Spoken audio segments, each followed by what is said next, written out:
Gracias, tía. Bueno, vamos, no sé si ven la imagen. Sí, ¿no? Sí, se ve. Perfecto. Bueno, pongo presentación. Bueno, no me acuerdo qué número de clase vamos, pero fácil debe ser nuestro sexto encuentro, por lo cual nos vamos metiendo más de lleno. Estas dos charlas son como bastante complicadas porque hay muchas cosas nuevas. Bueno, en verdad en cada charla tenemos cosas nuevas. Vamos a la parte ginecológica, ¿sí? Técnicamente se puede los genitales femeninos analizar por vía suprapúbica o por vía transvaginal, ¿sí? En la exploración suprapúbica vamos a tener que localizar y estudiar el eje útero-vaginal. También tenemos que tratar de localizar los anexos. Hacemos, bueno, un barrido transversal, ascendente y a cada lado del útero, buscando la relación de los anexos con los vasos ilíacos. Principalmente decir que de los anexos se ven los ovarios, las trompas si están normales, por ecografía no se ven. Y también, bueno, hacemos un barrido rápido desde la parte superior hasta la parte inferior. ¿Ah? Bien. Entonces, y en la exploración endovaginal de la pelvis, utilizamos siempre el traductor transvaginal, que no es un traductor sectorial, pero es específico para ser transvaginal, porque si uno quiere hacer, por ejemplo, una ecografía transrectal prostática, utiliza otro traductor, no es el mismo, ¿sí? Por lo tanto, siempre se le pone un poco de gel al traductor y por arriba se le pone un preservativo, ¿sí? O una funda. Bueno, el útero es abordado de forma longitudinal inicialmente, apuntando al fondo de saco de Douglas.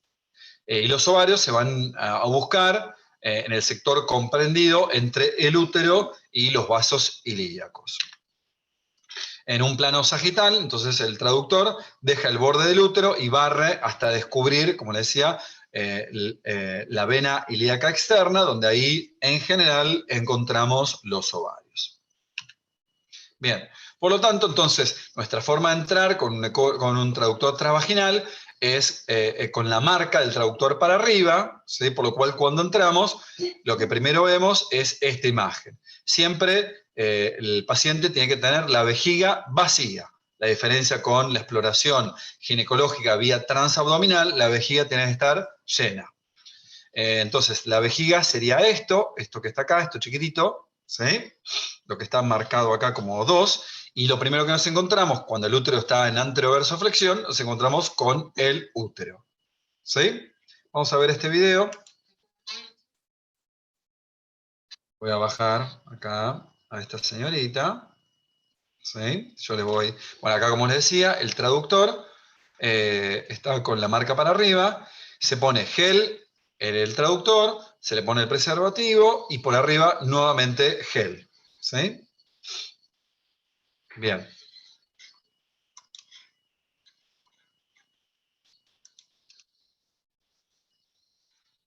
Bueno, vamos a ver qué es lo que dice. Bien, como acá muestra, se ve entonces el útero, ¿sí? Se barre para un lado, se barre para el otro, entonces tratando de encontrar los anexos. Esto sería la vejiga. ¿Ah? Eso es en forma longitudinal.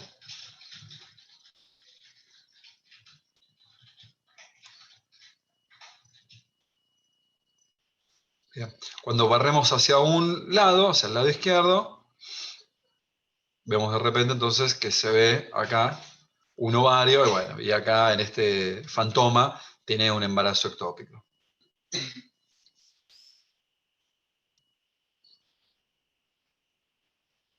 Después vamos a ver otras imágenes. Bien. Y después giramos 90 grados y encontramos el útero de forma transversal, ¿sí? Acá estaría la vejiga casi aplanada, ahí giramos 90 grados y bueno, y exploramos de forma transversal para arriba y para abajo, para ver desde el fondo del útero Ahí se ve un ovario, otro ovario, hasta la parte del cervix. ¿Sí? Y de esa forma termina la exploración. Y si ustedes leen cualquier libro de exploración ginecológica, siempre van a ver que se recomienda terminar la insonación con un traductor convexo por arriba, vía transabdominal. Es decir, complementar la endovaginal con una abdominal. ¿Bien? Bueno, entonces en la ecografía transabdominal, la vejiga tiene que estar replesionada, bien llena.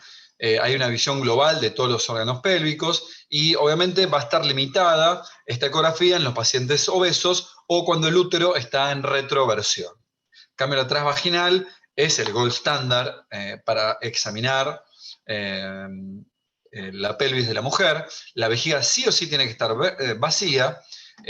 Da mucha resolución anatómica, pero bueno, también tenemos una cierta limitación cuando el útero, por ejemplo, es de gran tamaño, porque el traductor no va a alcanzar, o cuando los ovarios tienen una disposición alta o muy lateralizados. ¿Está? Bien. Bueno, vamos a ver entonces ahora parte del útero, como introducción, la anatomía del útero se va a ver entonces como una pera invertida. En general, el istmo uterino se sitúa en el centro de la pelvis. Hay una laterodesviación en el plano frontal y fisiológicamente puede ser provocada por una represión vesical. ¿Sí? Cuando se desvía, en general, si no, es porque hay una compresión, porque hay una masa o una retracción. ¿Sí? Pero generalmente se sitúa, como dice bien acá, en el medio de la pelvis. Bien.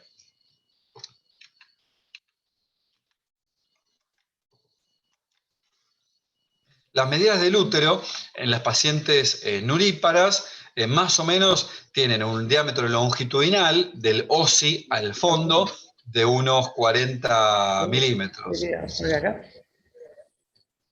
Bueno, a ver. Ahí va, perfecto. Estaba silenciando un alumno. Entonces, y en las pacientes multíparas en general llegan como máximo a 80 milímetros. ¿Sí? Bueno, fíjense entonces una examinación transabdominal. Acá vemos la vejiga. ¿Sí? En este corte es un corte longitudinal, por lo cual vemos acá el útero en forma de pera, y donde se ve muy bien, este es el diámetro longitudinal, que va del OSI al fondo, el diámetro transversal, y acá vemos entonces cómo está marcado el endometrio. Rotamos 90 grados de forma horaria, entonces vemos acá la vejiga de forma transversal y el útero en un corte entonces transversal. Entonces tenemos corte longitudinal, corte anteroposterior y un corte transversal. ¿Correcto? Bien. Cuando vamos a una ecografía transvaginal, bueno, como les decía, por acá tiene que estar la vejiga replesionada y medimos entonces del OSI, desde acá hasta acá es el diámetro longitudinal, este es el diámetro anteroposterior y el diámetro, rotamos 90 grados el traductor y es el diámetro entonces transversal. Siempre el endometrio lo medimos en longitudinal en su diámetro máximo. ¿Sí? ¿Ya? En este caso, aquí tiene 12 milímetros. Bien, vamos a ir avanzando. Muy importante es cuando uno hace una examinación transabdominal, ginecológica, cuando la vejiga está muy llena, como en este caso, acá estamos en un corte longitudinal, por lo cual la gran cantidad de líquido lo que hace es generar un refuerzo acústico posterior. Por lo cual el útero aquí prácticamente no se ve mucho. Lo que tenemos que hacer con esos botones de la ganancia sectorial es los botones distales, los disminuimos casi al mínimo, ¿no? Acá, ven acá, entonces la ganancia sectorial, estos botones, los distales, los bajamos al mínimo, entonces de esa forma, ahí sí aparece el útero y podemos, por ejemplo, en este caso, ver el útero y acá el fondo sacro de Douglas, que hay una mínima cantidad de líquido libre. ¿sí? Es muy importante cuando la vejiga está muy llena de bajar la ganancia distal. Bueno, otra imagen, ¿no? También con la vejiga bastante llena, que si nosotros no bajamos la ganancia, no lo vamos a poder ver. Y acá vemos entonces el útero, esto sería el OSI, ¿sí? Acá sería, esta sería el OCE y la cúpula vaginal, y todo esto sería el cuerpo y acá el endometrio, ¿sí? En un corte longitudinal. Y acá vemos una leve cantidad de líquido en Douglas. Bien. Acá lo mismo, un corte entonces longitudinal, un poquito de vejiga, el útero y acá Douglas también un poquito más de líquido. Acuérdense que toda mujer en edad fértil siempre hay un poco de líquido en el Douglas, ¿sí? Bueno, ¿qué más? Bueno, acá en este caso, un corte también longitudinal, acá vemos la vejiga, acá vemos el útero, ¿sí? Y acá tenemos el Douglas, ¿sí? Acá ya hay una moderada cantidad de líquido libre, ¿sí? De leve a moderada cantidad de líquido libre en Douglas. Bueno, el útero acá, como ven, como en esta o en esta, está pegado, ¿sí? Para que vean, esta sería la parte superior de la cabeza y esta parte inferior, ¿no? Por eso estamos en un corte longitudinal. El útero está sobre la cara superior de la vejiga, es decir, está en anteroverso. Ven que está en anteroversión, ¿sí? Lo mismo que acá, el útero está en anteroversión, pues un corte longitudinal está pegado sobre la cara superior de la vejiga. Lo mismo acá también, la vejiga, corte longitudinal, pegado en un corte, pegado el útero sobre la cara anterior de la vejiga. Pero en este caso tenemos la vejiga, corte longitudinal, acá vemos todo lo que es el cervix, ¿y qué le pasa? El útero se va hacia atrás, ¿no? Por lo tanto, esto es una retroversioflexión del útero, ¿sí? Bueno, vean acá, es una ecografía transvaginal, acá se ve un poco de vejiga, ¿sí? Acá se ve el útero, el cuerpo del útero, acá el endometrio, está en una retroversión, porque si estuviese en una anteroversoflexión, el útero estaría acá, pegado a la vejiga. Pero fíjense dónde está el útero, está directamente, se va para el otro lado, está en retroflexión. ¿Ah? Bien. Bueno, el miometrio es una estructura sólida, isocogénica al músculo, es músculo. En las nulíparas el miometrio es bastante homogéneo, bastante igual, y en las multíparas está levemente heterogéneo porque hay algo de fibrosis, quedaron en general bastantes dilataciones vasculares, ¿no? El endometrio, como les mostré en esas imágenes, es triangular, sobre todo en el corte frontal, y se observa una doble banda de endometrio que varía según la fecha del ciclo. Su espesor debe medirse de una base a la otra. Ahora les muestro imágenes. Bueno, entonces acá, ¿qué es lo que tenemos? En una imagen también en un corte longitudinal, la vejiga, el útero pegado sobre la cara anterior de la vejiga, cara superior de la vejiga, por lo tanto está en anteroversioflexión, y este es el endometrio. En este caso, por la cuestión del ciclo, no está todo hiperecogénico, porque es un endometrio preovulatorio, ¿sí? Entonces va desde acá hasta acá, ¿sí? Este es el endometrio. Bien, ahora vamos a los ovarios. En general, los ovarios por vía transvaginal se visualizan en el 95% de los casos, ¿sí? No así por vía transabdominal, que se visualiza en un 60%. La fosa ovárica está a la pared lateral de la pelvis, al lado entonces de la vena ilíaca externa, por delante de la arteria y la vena ilíaca interna, ¿sí? Y la posición es variable en general en las multíparas. Bueno, los ovarios tienen una forma ovoide que van en general de 25 hasta 30 milímetros máximo por 15. ¿Sí? Y la ecoestructura es heterogénea porque tiene un estroma y con una corteza llena de folículos. En pacientes en edad fértil se identifican muy bien los ovarios porque tienen muchos folículos. Entonces veamos acá una vía transabdominal donde se ve un poco de vejiga, nos vamos a ver el anexo izquierdo y acá vemos este ovario, que es todo esto que está acá, y se identifica muy bien porque tiene pequeños folículos, ¿sí? Como máximo acá está marcado 30 milímetros y algunos folículos más pequeños que tienen 7 milímetros, ¿sí? Entonces se identifica muy bien los ovarios en las mujeres en edad fértil. Bien, acá lo mismo, estamos viendo el ovario derecho, acá está el útero, algo de endometrio, y se ve acá al lado el ovario, que es todo este que está acá, donde tiene pequeños folículos, ¿sí? Cambio del ovario izquierdo, también se ve el ovario izquierdo más grande, pero lo que tiene acá no es un quiste, ¿sí? Simplemente es un folículo dominante, pues probablemente está en el ciclo preovulatorio. En este caso, el folículo dominante tiene 23 milímetros. ¿Sí? ¿Y cómo es Bueno, cómo es la diferencia entre el quiste y el folículo dominante? ay, no se me adelante, señorita.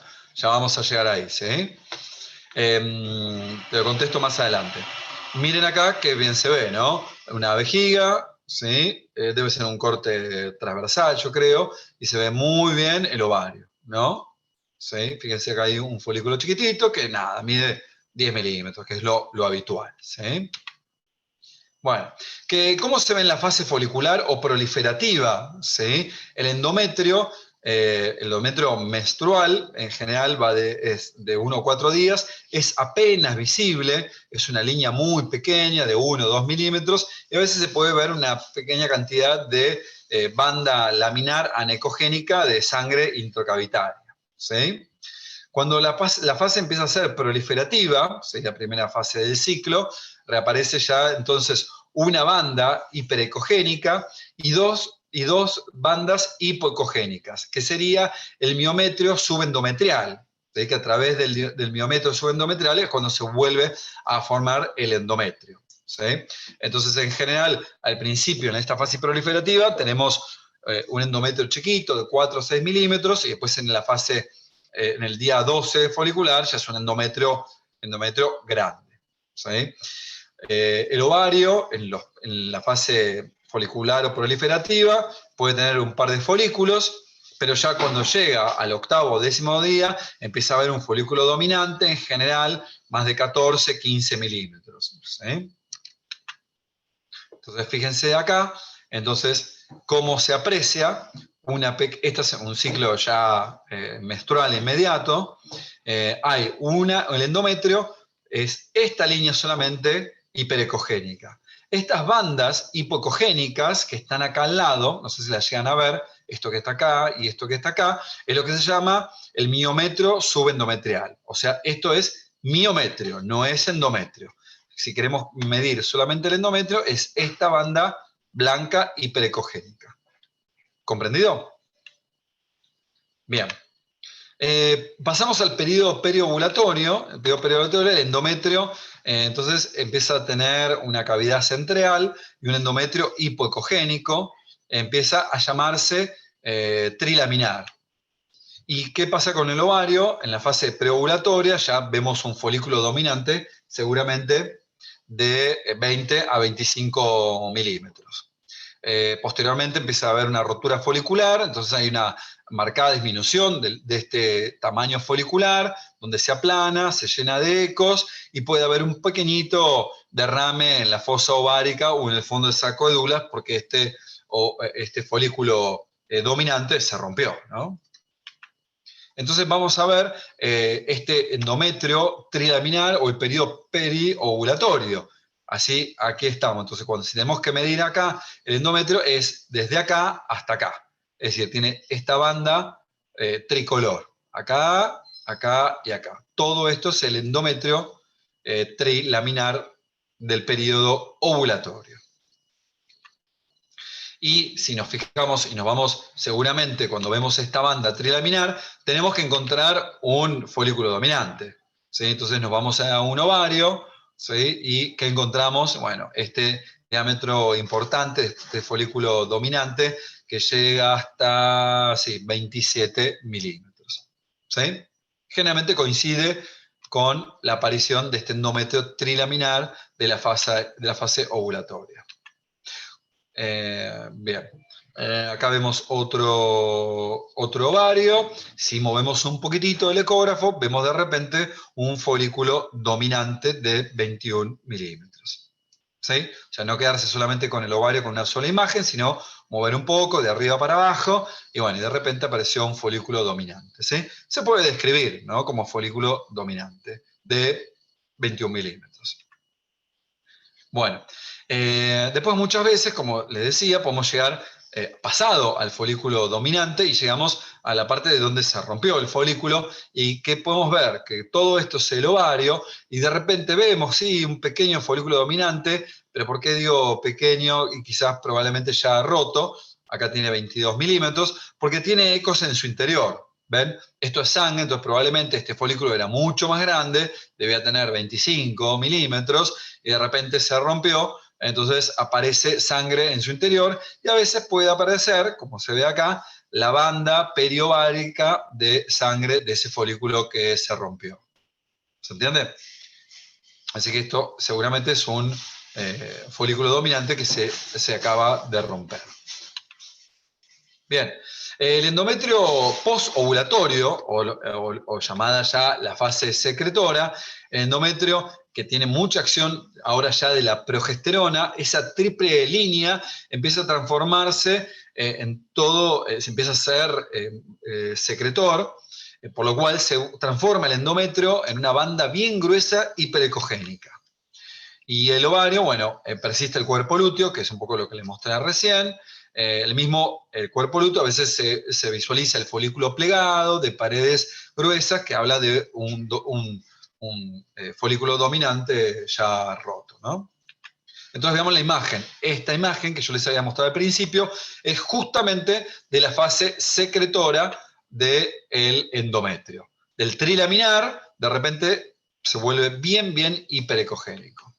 Y si nos vamos a ver el ovario, el anexo del lado izquierdo, ¿qué es lo que vemos? El cuerpo lúteo. Es decir, ese folículo dominante de 25 milímetros que tenía, 25 o 30, ahora se ve plegado porque se rompió y a veces puede verse un poco de líquido perifolicular o periovárico, como un poquito se ve de acá.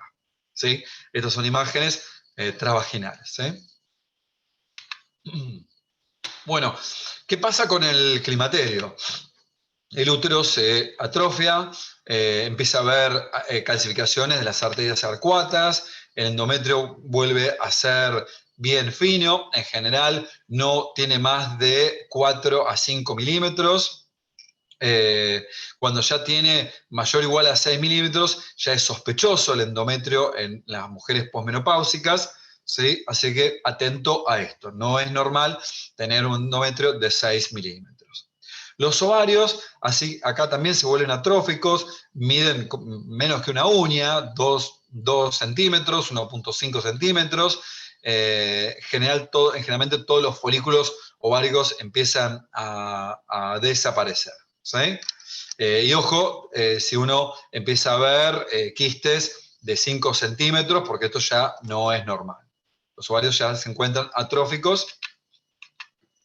Les muestro esta imagen para que vean entonces ovarios en la premenopausia, hermosos ovarios con múltiples folículos, y en la posmenopausia, ovarios muy chiquitos, atróficos, disminuidos de tamaño y probablemente con calcificaciones pequeñas en su interior. ¿Sí? Los ovarios en la posmenopausia, vía transabdominal, son imposibles de ver. Así que no pierdan tiempo, no se gasten en identificar los ovarios en la posmenopausia vía transabdominal. Ya les digo, hasta es difícil ubicarlos por vía transvaginal, menos lo vamos a identificar por vía transabdominal. Bueno, ahora sí vamos a parte de los quistes funcionales, un poco lo que me habían preguntado recién. Los quistes siempre tienen que tener por lo menos 40 milímetros para adelante, ¿sí? Si no, estamos hablando de un folículo dominante, ¿sí? Es la patología más frecuente del ovario, va de 8 a 56% en los ciclos normales. Por eso puse patología entre comillas, porque en verdad es algo tan frecuente de tener un quiste, de encontrar un quiste simple en las mujeres, que ya les diría que no es algo patológico. Generalmente son autolimitados, son inocuos, la gran mayoría de las veces se resuelven de 1 a 3 meses. O sea, si uno ve un folículo aparentemente dominante, pero tiene 40 milímetros, decimos que es un quiste simple, bueno, probablemente que al próximo mes o a los próximos 2 meses este quiste desaparezca. ¿Sí? Entonces, bueno, les voy a mostrar acá unas imágenes. Esto es una ecografía transvaginal. Vean acá el traductor. Vean acá entonces el útero, mostrado de vía transversal, de una imagen transversal. Y al lado, entonces, el anexo derecho, se ve un gran quiste de ovario. ¿Sí? ¿Ah? Si estos son 10 milímetros, 20 milímetros, 30 milímetros, 40 milímetros. Por lo menos esto tiene mínimo de 40 a 45 milímetros. Por lo tanto, es un quiste funcional, un quiste de ovario derecho. Bueno, veamos este video. Vía transvaginal, el útero en longitudinal. Lo ponemos en transversal. Miren qué lindo el ovario del lado izquierdo. Nos vamos a apuntar el anexo al lado derecho y vemos un lindo quiste de ovario. ¿Sí? Hermoso. Probablemente este quiste de ovario por vía transabdominal también se vea. ¿Sí? Ahí se ve el endometrio bien grueso. Estamos en una fase secretora. ¿Sí? Bien, bien hiperecogénico. ¿Está? Bien. Avancemos.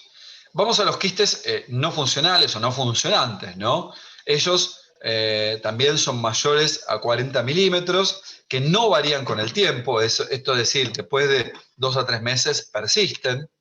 Pueden ser de origen ovárico, pariovárico o paratubárico, ¿sí? De las trompas. El seguimiento se hace en todos los quistes mayores a 50 milímetros, sobre todo cuando tienen apariencia compleja. ¿Sí? Y empecemos con los quistes más frecuentes. Este es el quiste hemorrágico, como lo ven acá, es bien característico, es una imagen como en raqueta, ven como este si fuese el encordado. ¿Sí? Cuando hablamos de quiste hemorrágico significa que sangró para adentro. Si sangró para afuera sería un quiste hemorrágico que sangró, ¿sí? Donde tenemos que ver líquido libre por fuera. ¿Sí? Entonces, múltiples aspectos ecográficos, el contenido predominante, como hay ecos internos, por tabiques y coágulos, como les decía recién, le ponemos el Doppler y es negativo, y si no hay dudas diagnósticas, si no tiene indicación de exploración quirúrgica, solo debe aguardarse de 1 o 2 ciclos para su control. ¿Sí? En general, no son quirúrgicos, a no ser que la paciente consulte por mucho dolor o por aumento del diámetro al próximo mes. ¿Sí? Bien. Veamos acá entonces una vía transvaginal. Fíjense qué lindo quiste de ovario, se ve muy bien, ¿no?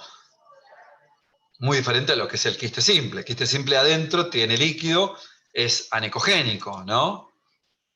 Acá el útero está en retroverso. Fíjense entonces cómo tiene un montón de tabiques y restos hemáticos en su interior. Así que un lindo quiste de ovario. Bien. Ahora es una vía transabdominal, la vejiga bien llena, el útero en longitudinal. Nos vamos para el anexo del lado izquierdo. Bueno, y vemos de vuelta otro quiste de ovario, ¿sí? Fíjense, 10, 20, 30, 40. Tiene 40, por lo menos 40, 45 milímetros este quiste de ovario, ¿sí? ¿Ah? Pero como, si ven acá, ¿sí? Capaz que tiene algo de ecos en su interior, ¿no? Así que sería un quiste hemorrágico también. ¿Sí? Bien.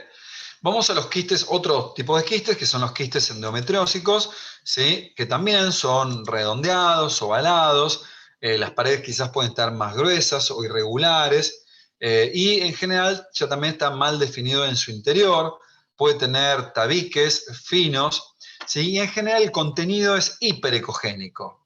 ¿Sí? Y también tiene refuerzo posterior, como todo líquido. Esto es un líquido más espeso, es un quiste achocolatado, ¿sí? Por lo cual también genera refuerzo posterior. ¿Sí? Y el Doppler es negativo. Otra ecografía transvaginal, por acá está la vejiga, útero en retroverso. eje longitudinal, pasamos al transversal y nos vamos al anexo izquierdo y miren esto gigante, ¿no? De contenido heterogéneo. Aquí hasta tiene un nivel, ¿sí? Tiene un nivel, todo esto sería un contenido líquido, ¿sí? Capaz más seroso, y todo el quiste achocolatado con el nivel del quiste endometriósico que se ve acá, como les decía, que es hiperecogénico. ¿Sí? Entonces, quiste endometriósico. Acá no importa el tamaño, porque puede tener 30 milímetros y tener esta imagen hiperecogénica, se le pone el sello de quiste endometriósico. ¿Sí? Bien. A ver acá. Bueno, acá lo mismo, es otro paciente donde, bueno, es una foto vía transvaginal donde se ve en el anexo izquierdo una masa también hiperecogénica con refuerzo posterior. Ven acá el refuerzo, esto habla de que esto que estamos viendo es líquido y este líquido hiperecogénico habla de quiste endometriósico. Fíjense acá el útero. Miren acá. Un lindo quiste heterogéneo, pero con contenido hiperecogénico en su interior. Eso es un quiste, entonces, endometrial o endometriósico. La vuelta ahí del útero. Se ve bastante bien, ¿no? Acá hay otros folículos, ¿no? Bien. Les quería comentar sobre lo que es el consenso de Rotterdam, que habla sobre ovario de aspecto poliquístico, ¿no? Nosotros no hablamos de un ovario poliquístico o un síndrome poliquístico. Nosotros por ecografía podemos hacer un diagnóstico de un ovario de aspecto poliquístico, que se define de estas 4 características, ¿sí? Presencia de 12 o más folículos, es decir, muchos folículos en la corteza, pero todos menores a 10 milímetros. El volumen del ovario tiene que ser por lo menos más de 10 centímetros cúbicos. Es decir, para sacar el volumen, lo que hay que hacer es sacar el diámetro longitudinal, el transversal y el anteroposterior. Es decir, hay que sacar 3 diámetros del ovario. Entonces multiplicamos diámetro por diámetro por diámetro, 3 veces los diámetros, el longitudinal, transversal, anteroposterior, y multiplicamos por 0,5 y nos da el volumen. Si ese volumen da más de 10 mililitros, estamos con el segundo diagnóstico cumplido del ovario de aspecto poliquístico, ¿sí? No tener en cuenta la distribución de los folículos ni la ecogenicidad, ¿sí? Y lo otro es con que un ovario tenga esto, ya le ponemos el sello, ¿correcto? Entonces, para tener un ovario de aspecto poliquístico, tenemos que tener los 3 diámetros multiplicamos lado por lado por lado, nos tiene que dar, por 0,5, el volumen tiene que tener más de 10 mililitros y por lo menos 10 a 12 pequeños folículos menor a 10 milímetros cada uno. ¿Tá? Con eso hacemos entonces el diagnóstico de ovario de aspecto poliquístico. ¿Tá? Bueno, en esta ecografía transvaginal, ahí se ve el endometrio, y fíjense acá, ya les mostré varias imágenes, este ovario, ¿sí? Vamos al otro ovario, y miren, ya visualmente se ve como un ovario bastante grande, ¿no? Vamos de vuelta, si ustedes se fijan en el útero, casi tiene como el tamaño del útero, ¿no? Fíjense el tamaño del útero. Un ovario, este no es de tan gran tamaño, pero tiene muchos folículos, y si vamos al otro ovario, ¿no? Tenemos que medir lado por el otro lado, ¿sí? Más de 10 milímetros de volumen, y miren toda la cantidad de folículos periféricos, más de 12 folículos menores a 10 milímetros, nos hace diagnóstico de ovario de aspecto poliquístico. Probablemente la paciente consulta por amenorrea, hirsutismo, etcétera, por las diferentes, y capaz por obesidad, ¿no? Muchas veces la obesidad, que es generadora de testosterona, genera los ovarios de aspecto poliquístico. ¿Ah? Bueno, bien. Entonces, para valorar en general los quistes, la primera pregunta ¿es una lesión ovárica o tubárica? Acuérdense que la trompa no se ve a no ser que tenga una patología. La segunda pregunta es si es quística o sólida, La tercera pregunta es si tiene un patrón específico de estos quistes que estuvimos hablando. La cuarta pregunta es si tiene hallazgos sugestivos de malignidad, como le vamos a contar ahora, ¿sí? Y siempre valorar el contexto clínico, obviamente. Entonces, esta publicación, este score predictivo de ovario maligno, entonces, fíjense, las paredes del quiste, si las paredes son finas o irregulares, más de 3 milímetros, o tiene papilomas, ¿no? Imágenes papilares, más de 3 milímetros, o lesiones sólidas en su interior. Las paredes del quiste, si son finas, menos de 3 milímetros, le da un punto, o gruesas, más de 3, le da 2 puntos, o una lesión en general sólida. Si no hay septos, le da un punto. Si los septos son finos, le da 2. Si los septos son gruesos, le da 3. Y bueno, la ecogenicidad, ¿sí? Si la ecogenicidad está aumentada, es hiperecogénico o una ecogenicidad mixta, le da un puntaje elevado. Sumamos todo este puntaje y bueno, de ahí sabemos que el puntaje mínimo es 4, es lo más benigno, y el puntaje máximo puede ser 15. ¿Sí? Cuando el score nos da menor a 9, es decir, menor o igual a 8, indica de un bajo riesgo de malignidad ese quiste, pero si ese quiste te da más te da igual o mayor a 9, está asociado con un riesgo de malignidad. Y bueno, por ejemplo, puede ser un quiste que tiene lesiones papilares internas, que tiene septos gruesos y la ecogenicidad está aumentada y probablemente nos dé un puntaje de 12, de 13, entonces tiene alta chance de malignidad ese quiste. ¿Sí? Bien.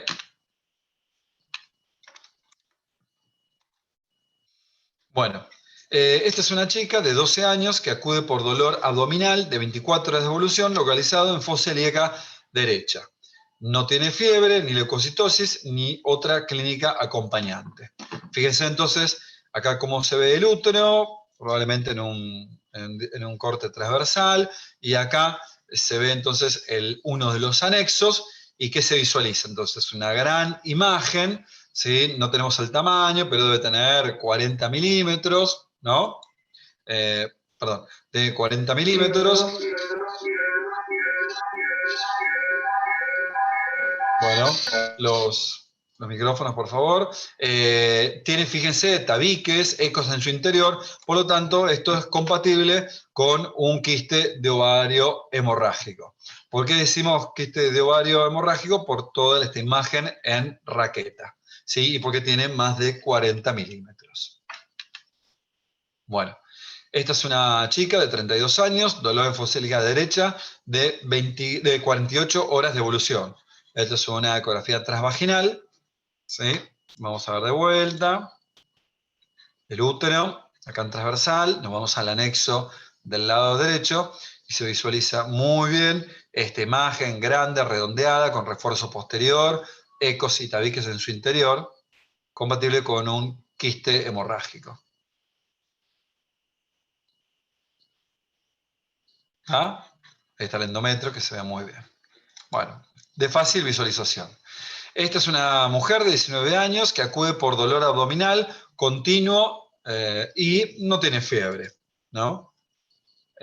Lo que vemos acá que tiene líquido libre en el Morrison, ¿sí? Nos vamos a pelvis y nada, encontramos todo un gran masacote con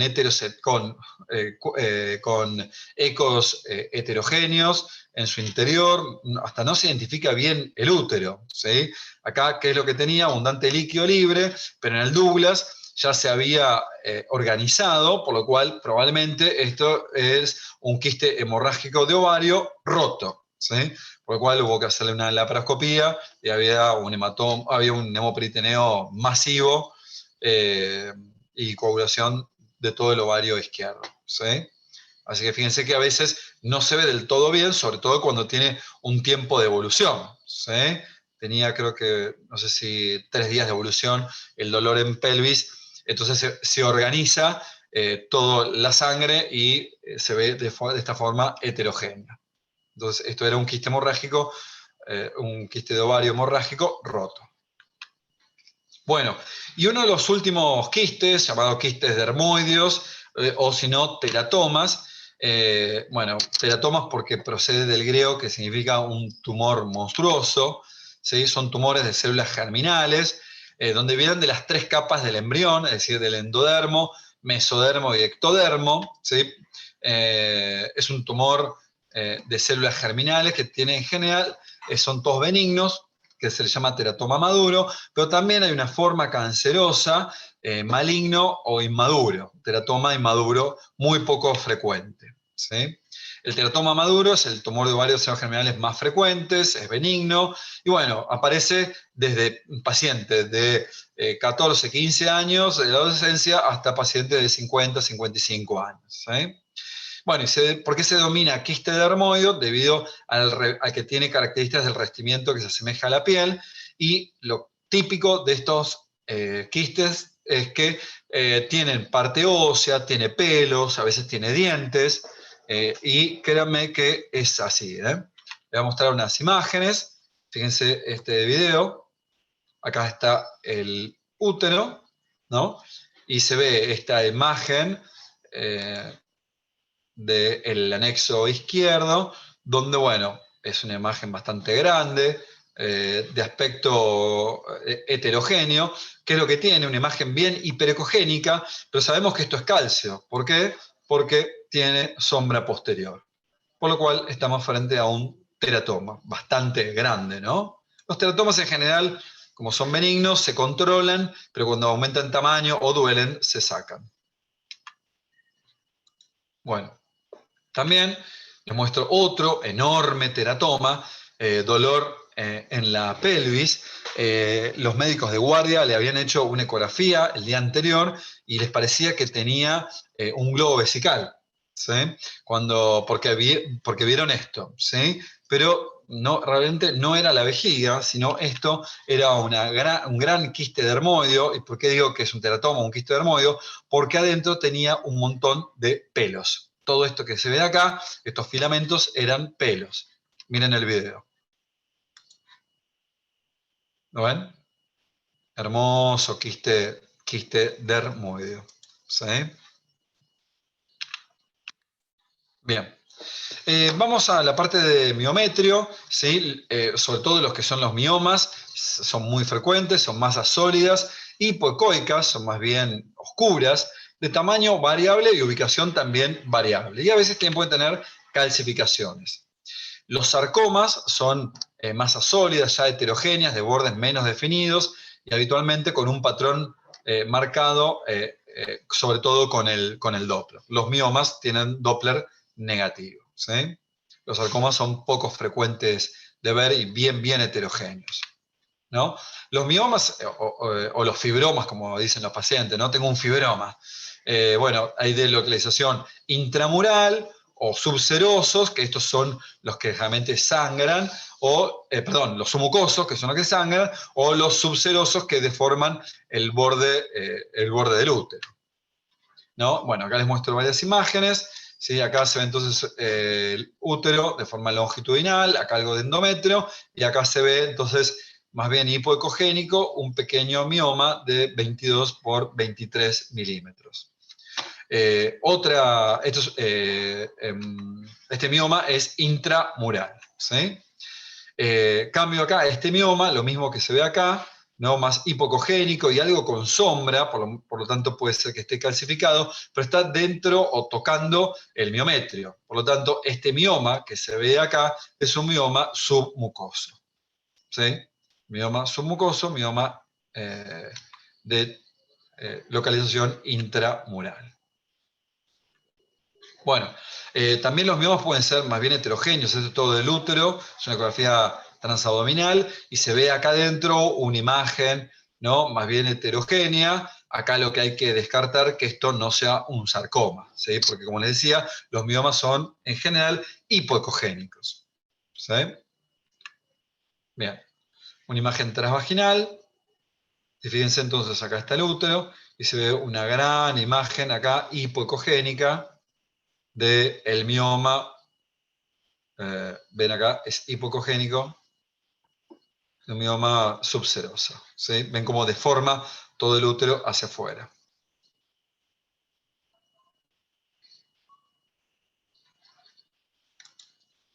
Bien. Acá, vía transabdominal, tenemos la vejiga, que nos hace mucho refuerzo posterior, pero bueno, en la cara anterior del útero, bueno, acá está el endometrio, ¿sí? En la cara anterior del útero se ve este pequeño mioma de 31 por 27 milímetros, levemente hipoecogénico, ¿sí?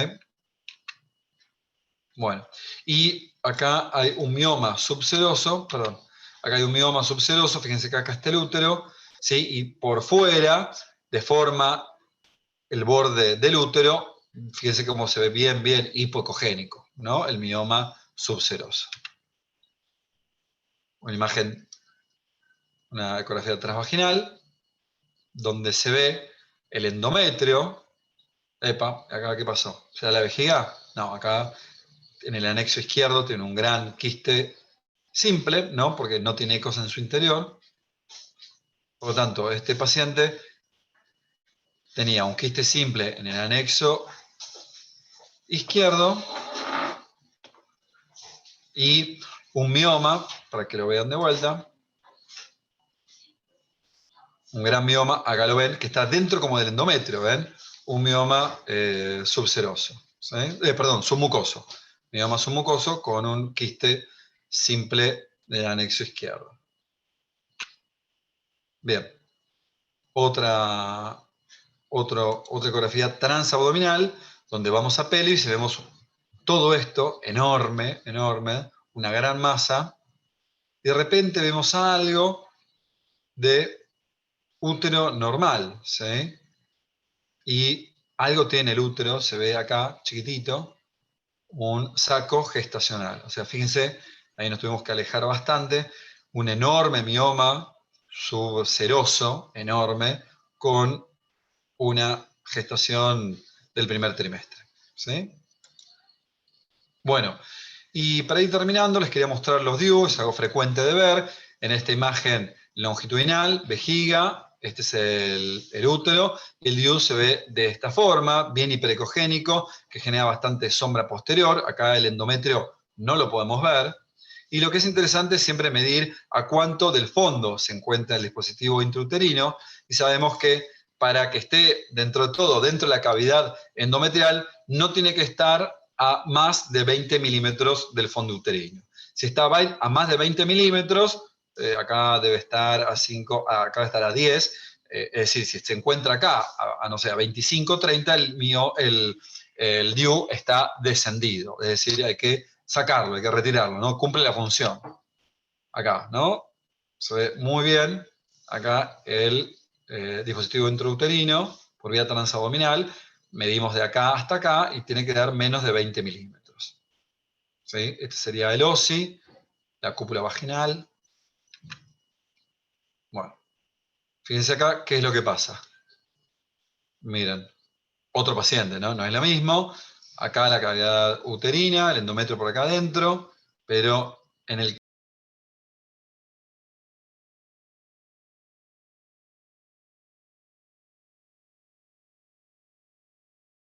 acá hasta el fondo uterino debe tener, no sé, 40 milímetros. Una brutalidad. Y bueno, ese mismo paciente, por vía transvaginal, que es lo que vimos, dentro del cuello uterino se encuentra el dispositivo intrauterino. Esto está o mal colocado o descendido. ¿Sí? Poco frecuente que desciendan, en general están mal colocados, pero bueno, también existe que desciendan, por lo cual hay que retirarlos.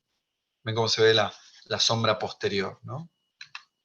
Bueno, y si no, pasa esto, ¿sí? En general, el porcentaje de embarazo con dispositivos intrauterinos es del 2%, pero porque estos dispositivos estaban descendidos. Fíjense acá, esta imagen, el DIU estaba en el canal cervical con el saco gestacional y un embrión ahí adentro, y lo mismo acá.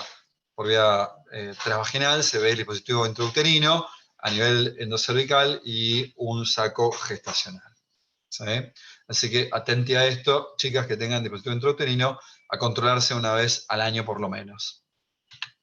Bien, y para ir terminando, entonces en la primera charla, tenemos que decir que el útero y los ovarios se visualizan con vejiga llena siempre por vía transabdominal. ¿Sí? Los folículos ováricos más de 40 milímetros, hay que tener en cuenta que ya no son folículos dominantes, sino ya son quistes, ¿sí? Acuérdense que los más frecuentes son los quistes hemorrágicos, que tienen esta imagen en raqueta por los septos adentro. Y después se encuentran los miomas submucosos, que son estos que vimos, que están dentro del endometrio, que son los sangrantes, ¿sí? Y los normoinsertos, acuérdense que tienen que estar a no más de 20 milímetros del fondo uterino. Y creo que nada más. Bueno, muy bien. Gracias por su atención. No sé si quedó alguna duda. Obviamente esta clase está grabándose.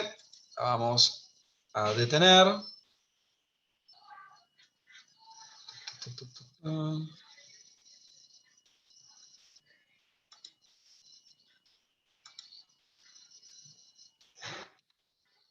Bueno, de alguna forma se detiene.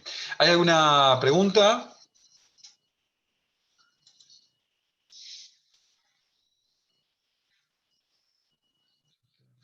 Bueno, no sé cómo voy a compartir. Ahí va.